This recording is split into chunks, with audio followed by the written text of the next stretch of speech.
Hey YouTube, today I have with me Darker Half. Hey, g'day. Unfortunately the bass player couldn't be here, but these three were nice enough to do it, so thank you. No worries, man. No worries. Can you please tell us a little bit about yourselves?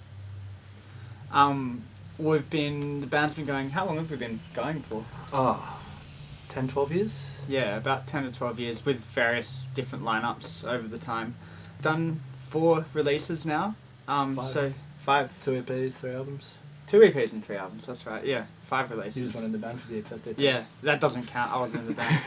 A lot of, touring and a lot of playing in Australia, obviously. We play, what I'd describe it as heavy metal, power metal. It's definitely got a power metal touch in there. Yeah, maybe a little bit of thrash, but not too much Yeah, more. we started more in the As a thrash thrash kind of vein and then sort of progressed into power metal from there. We've done a bit of overseas touring. We've done America. We played America in 2014. We did Europe twice last year. One tour in Eastern Europe with Solstice, who's like a original Florida death metal band. The drummers from Malevolent Creation, Demolition Hammer and stuff like that. And then the second tour was with a band called Rage, who's a really, really good German band that's been around for 33 years, I think. Yeah, something now. like that. 33 like years. 24 albums or something. And that was part of... Yeah. That was part of their Devil Rides Again tour, which was promoting their new album. And we were promoting our EP, Classified, over there. So that was November last year. Wow. Yeah, so we've been pretty busy. We're kind of writing for a new album at the moment. Yeah. Just quickly, how did you manage to tour the USA? We got offered to do a small festival over there called Warriors of Metal, which was sort of the initial thing, and we were kind of like, well, we'd like to come do it, that'd be fun, but like, we can't really justify spending all the money to come over there to play this one show. We need to sort of do a bunch of stuff. So we got put in contact with a few bookers and promoters. I guess another quick question a lot of bands would like to know is, how did you get over 19,000 Facebook likes?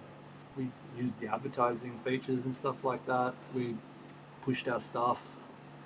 We toured a lot. Like, I think doing the tours, I think we got the biggest jump when we did the US tour. Yeah. And, that came from the fact that the album, the Never Surrender, the last full-length album, came out around that time. I can't exactly remember the dates or times, but it was within a few months of each other. So we had a new album coming out. We were going overseas for the first time. We had just a whole bunch of stuff going on right at once. You've got an upcoming tour for this EP. Well, we're doing the Reclassified tour in Australia, which will be from the 31st of March until the 6th of May. We'll be playing Brisbane, Sydney, Melbourne, Adelaide, Canberra, Newcastle and Wollongong on that tour. And you can find the dates on Facebook. If you check our Facebook page, they're up there. And we'll be putting up a tour event shortly that you can all follow.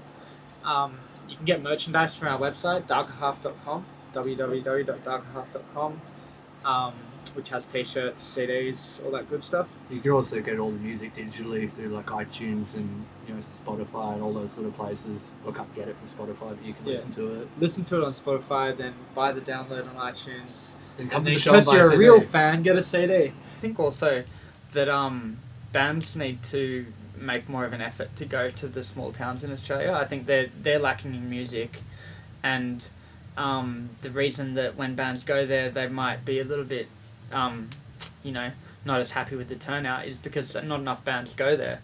And I think if more bands went to smaller towns like Wagga, people go to Wollongong and Newcastle because it's close to Sydney and they can get home without paying for a hotel. But if we went to places like Wagga, Coffs Harbour, Lismore, going north, Albury, Wodonga, and the surrounding suburbs of Melbourne like Warrnambool, Geelong, Ballarat, Bendigo, if bands go to those places on all their tours, the population isn't too small to sustain shows. I really think that's something that I'm excited to try and do more of again with this band, because that's something when we started out that we put a lot of effort into doing small towns more of, because there's never going to be a scene in these places unless bands go there and create a scene and create interest with young people to start bands, which keeps it all cycling around,